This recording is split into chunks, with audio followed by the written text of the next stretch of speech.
weapons and then tell them they've broken the law. Sell them the weapons. Sell them the weapons and then tell them they've broken the law. What's the definition of a just war?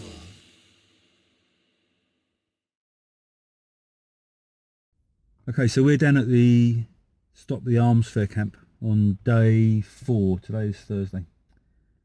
Actually, it's 1:30 in the morning. Today is day 5. Day 5 of Stop the Arms Fair. Tonight we had a walking tour in the XL Exhibition Centre. It was really interesting to go on the show floor and see from the inside what it is we've been protesting about on the outside of the building. So I'm joined in here by 2 occupiers that visited the show floor.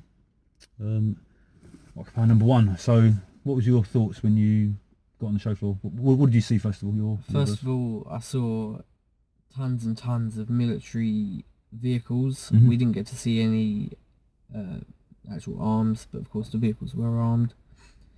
The sheer size of it and just the complete normality of it, as if it was just an exhibition that anyone could walk into like any other exhibition, but except the contents of it was just crazy and unbelievable. Yeah.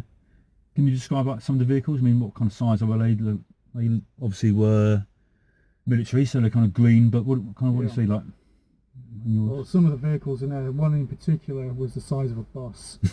It was quite big. It looked like an anti-riot vehicle. Mm-hmm. Overall, it was just quite sickening to see the types of vehicles and then obviously what those vehicles are going to be used for. It was quite overwhelming, really. I think there was a Humvee as well. Yeah. Yeah, so I'm familiar with some of the vehicles. I think I saw a bushwhacker vehicle. I need to go and check the types. I'll go and actually look at them. But yeah, so I mean, knowing a bit about the vehicles, they were obviously armoured, right? So we know they're armoured. They had outside armaments. They were all-terrain, like big vehicles. Yeah. And Occupier number 1, you're right. Like the inside were rows of cubicles, and it was like going to a market where you may buy technology gadgets, but in this market you go and pick up armoured vehicles and weapons. And the size of it was, I don't know, I couldn't even see the whole length of the thing, right? It's absolutely huge. It's a huge place. And there was still quite a large section that hadn't actually been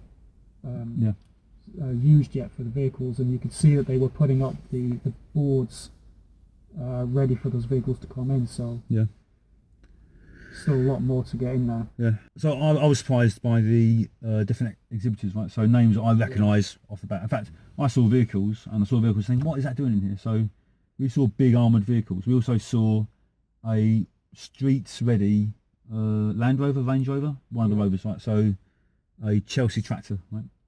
And it took me a long while actually, to think, why would they have a street vehicle in the Arms Fair? And then you realise, of course, this is probably a bulletproof Land Rover. I think it's really interesting that who buys at the Arms Fair, right? So we know that countries come to arm their armies. We know that private security people come. So a private security person buying an armoured Land Rover, I mean the non-armoured one goes about 80k, I think, on the road. The armoured one must be maybe double that, I think. Right. What level of inequality exists where you need an armoured Land Rover to get around? Like this inequality, I think people say that one of the ways to make the world more fair and equal is to get rid of security guards, because security guards guard people who do very well out of this inequality equation. Like, why do they need private security? You go to places where people have to drive around in armoured Land Rovers. There's a reason. Inequality exists to such an extent they need that kind of protection. Obviously we now know where they go to buy it. They can go to the DSEI Arms Fair to buy equipment to protect a very unequal lifestyle. To protect the people that are promoting these kind of things like the Arms Fair. And of course, because there is such inequality, there is civil unrest at times. And people are so angry that and frustrated with the system, but they need these kind of paramilitary vehicles on the streets. Okay, so, and the last thing we can talk about is the fact that when we were having a walk around the floor, the Arms Fair is nowhere near set up, right? I mean, it was a mess in there. Vehicles are in there, the big bits are in there.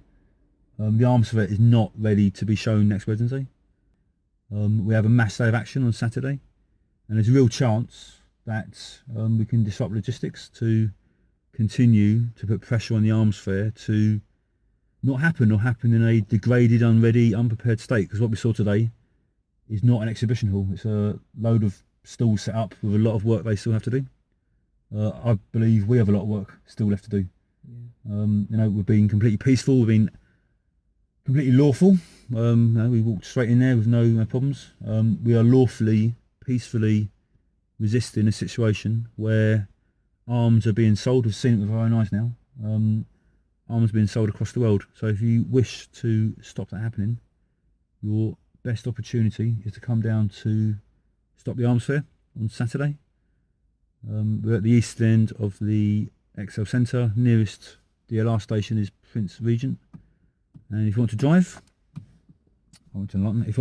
then you can park in the Premier Inn car park or in the local area.